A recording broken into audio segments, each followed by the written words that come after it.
सूर्य देव ने ब्रह्मांड के शिल्पकार विश्वकर्मा की पुत्री संज्ञा से विवाह किया था।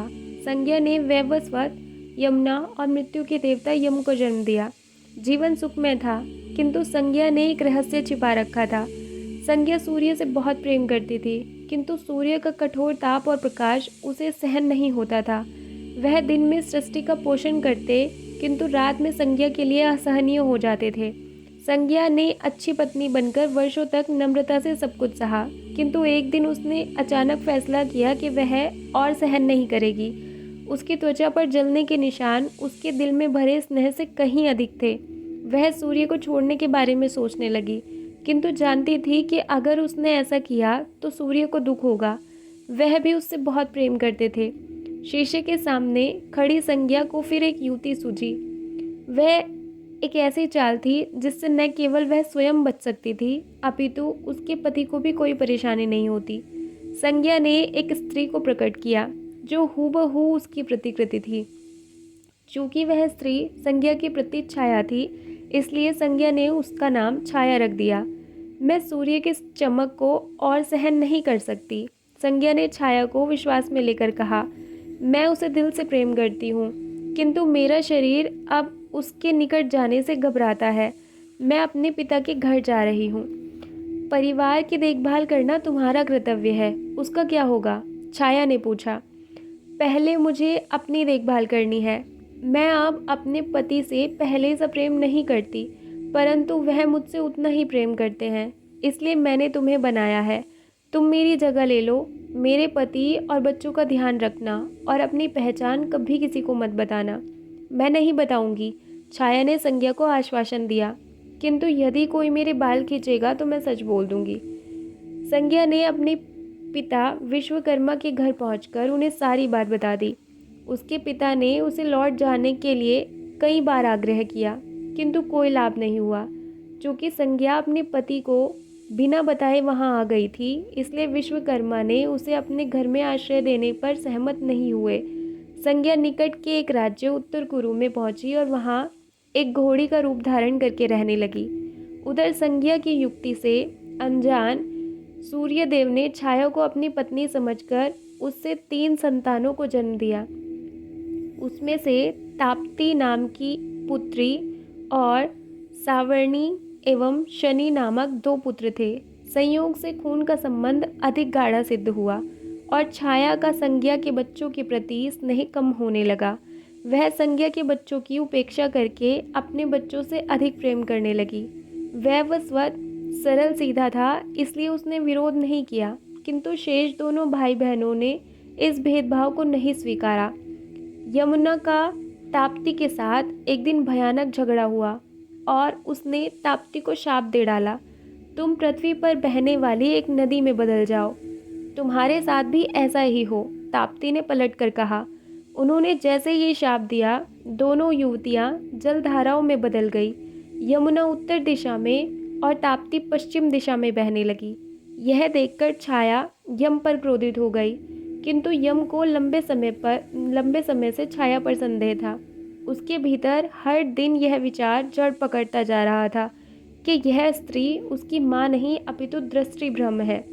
छाया के व्यवहार से नाराज यम ने उसे लात मारने की धमकी दी। यह सुनकर छाया के होंठ रोष से कांप उठे और उसने यम को शाप दे दिया, तुम्हारी इतनी हिम्मत कि तुम मुझे लात मारो। मैं शाप देती हूँ कि तुम्हारे पांव सड़कर पृथ्वी पर गिर जाएं।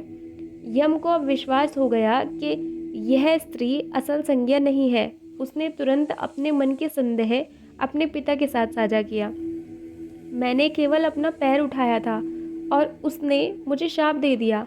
भला कौन सी माँ अपने ही पुत्र के शरीर को इस तरह विरूपित करेगी?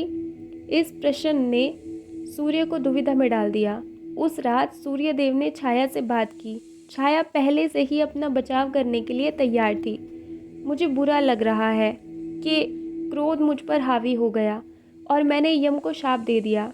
मैं उसे वापस नहीं ले सकती, किंतु उसके प्रभाव को कम कर सकती हूँ। यम के पैरों को क्षति तो नहीं पहुँचेगी, किंतु उसके मांस के टुकड़े पृथ्वी पर गिरेंगे और उन्हें कीड़े खा जाएंगे। अब से मैं अपनी जिह्वा पर नियंत्रण रखूंगी। यह भूलकर कि वह सूर्य के सामने खड़ी थी, छाया बोलती गई। उसे ध्यान नहीं रहा कि कोई भी सूर्य को अंधेरे में नहीं रख सकता। सूर्य ने पूछताछ शुरू की तो छाया हड़बड़ा गई। उसने नए झूठ गढ़े और वह अनजाने में अपनी ही कही बातों का विरोध करने लगी। सूर्य को जल्द ही छाया की कहानी में छिद्र मिलने लगे। वह अपनी झूठी कहानी पर कायम रही, किंतु सूर्य ने उसके सारे झूठ पकड़ लिए।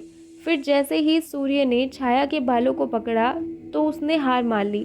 संज्ञा नहीं छाया, तुम मेरे बच्चों के प्रति इतने निष्ठुर कैसे हो गई? सूर्य ने पूछा।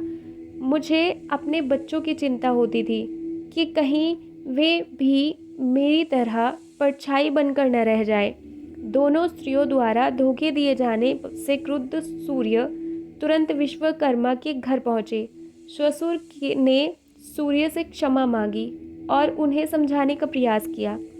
मैं यह नहीं कहता कि संज्ञा ने बुद्धिमानी का काम किया, किंतु आप भी दोषी हैं। आपका ताप उसके लिए असहनीय हो गया था। क्या आपने कभी सोचा कि आपके स्पर्श से वह कितनी डरी हुई थी? सूर्य ने जल के पात्र में स्वयं को देखा तो उन्हें समझ में आया कि इतने वर्षों तक वे संज्ञा को नहीं अपितु केवल स्वयं को ही प्रसन्न कर रहे थे। उनके प्रकाश की चकाचौंध ने संज्ञा को जैसे अंधा कर दिया था और ताप से उसके शरीर पर फफोले पड़ गए थे। फिर भी उनका इस ओर कोई ध्यान नहीं गया। यह देखकर सूर्य का चेहरा काला पड़ गया, मानो उसे किसी बादल ने ढक लिया हो। संज्ञा को वापस लाना होगा। अब मुझे क्या करना चाहिए? हम प्रयास कर सकते हैं। सारा दोष अत्यधिक ऊर्जा का है जो आपके भीतर से निकलती है।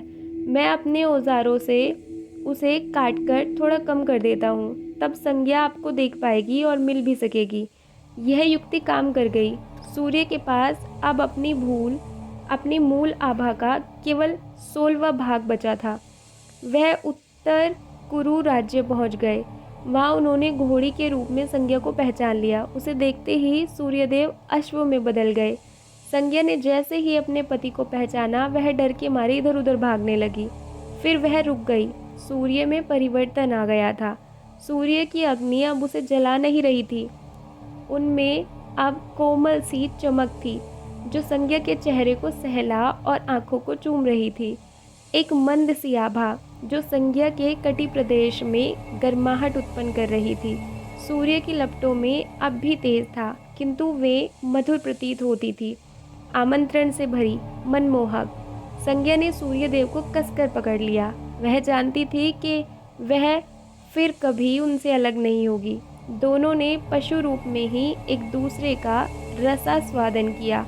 उनके जुड़वा बच्चे हुए। चूँकि उस समय सूर्य और संज्ञा का युगल अश्व रूप में था, इसलिए उनके जुड़वा बच्चे हुए, तो उन्हें अश्विनी कुमार कहा गया। वे देवताओं के चिकित्सक बने। इसके बाद सूर्य और संज्ञा अपने मूल रूप में लौट आए। फिर संज्ञा को कभी दूसरी छाया की आवश्यकता नहीं पड़ी।